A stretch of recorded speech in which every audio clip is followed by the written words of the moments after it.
Tanggung jawab yang pertama dalam keluarga itu adalah pada suami untuk menjadi contoh kepada istri dalam ketaatannya kepada Allah Subhanahu wa taala. Bila suami menjalankan tugasnya kepada istri di dalam menunjukkan tanggung jawabnya akan ketaatannya kepada Allah akan menjadi sebab kepada istri untuk ikut kepada suami, akan termotivasi. Tetapi bila yang berlaku sebaliknya, yang suami tidak salat, ini adalah satu yakni kesalahan besar yang dilakukan oleh suami karena ia menjadi contoh kepada yang lain, baik kepada istri atau kepada anaknya, untuk tidak mengambil berat tentang tanggung jawab kewajiban uh, salat yang diwajibkan oleh Allah Subhanahu wa taala, dan ianya akan menjadi sebab tiada keberkatan dalam rumah tangga. Kita semua sedia maklum kalau solat ini tiang agama. Solat ini penghubung antara hamba dengan Tuhan, yang kalau tidak didirikan solat maka tidak mesralah hubungannya dengan Tuhan. Bila hubungan dengan Allah tidak mesra, macam mana hubungan dengan keluarga akan menjadi mesra dan barakah sementara dia terputus hubungannya dengan Allah Subhanahu wa taala.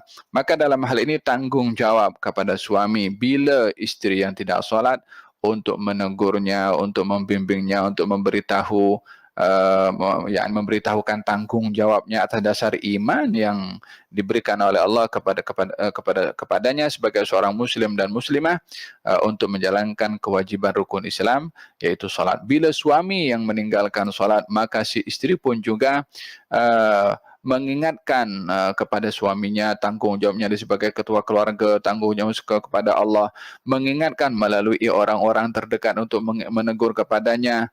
Selagi mana suami yang tidak salat itu masih menjalankan tanggung jawabnya sebagai suami, daripada hak nafkah kepada anak dan juga istri, berusahalah si istri untuk mengingatkan. Sebab bila tanggung jawab yang diwajibkan dalam agama pada nafkah dijalankan, yang lain insya-Allah dia akan mengambil berat juga, hanya perlu disentuh hati dan perasaannya, iman yang ada dalam hatinya untuk tergerak dan melaksanakan tanggung jawab kepada Allah Subhanahu wa taala. Syekh Abdullah bin Bayyah hafizahullah wa ta'ala fi umrih, masa datang pergi ke Malaysia, ada ditanya berkenaan dengan macam mana si isteri bila suaminya suka minum arak, dan tidak menjalankan tugas kewajiban kepada Allah Subhanahu wa taala.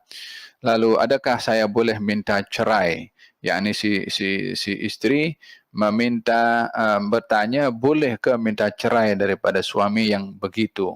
Maka Syekh Abdullah bin Bayyah ada mengatakan, adakah suami kamu itu menjalankan tugasnya dia dalam memberi nafkah kepada kamu dan anak-anak kamu? Dia seorang ibu yang tidak bekerja dan hanya suri rumah dan menjaga anak-anak. Maka kata si perempuan itu mengatakan, ya, nafkah keperluan dipenuhi oleh suaminya.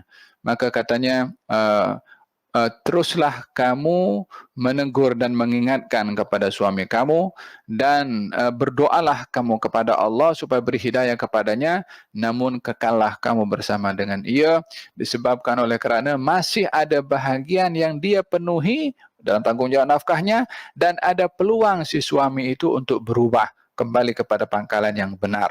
Maka nyata dan benar apa yang dilakukan oleh si istri tadi, dengan doanya, dengan sabarnya, dan juga dengan harapannya kepada Allah, akhirnya mengubah si suami tadi menjadi orang yang insaf dan bertaubat kepada Allah, dan tidak lagi melakukan perbuatan yang diharamkan oleh Allah Subhanahu wa taala. Ini bila si suami tadi ada peluang untuk berubah. Wallahu alam.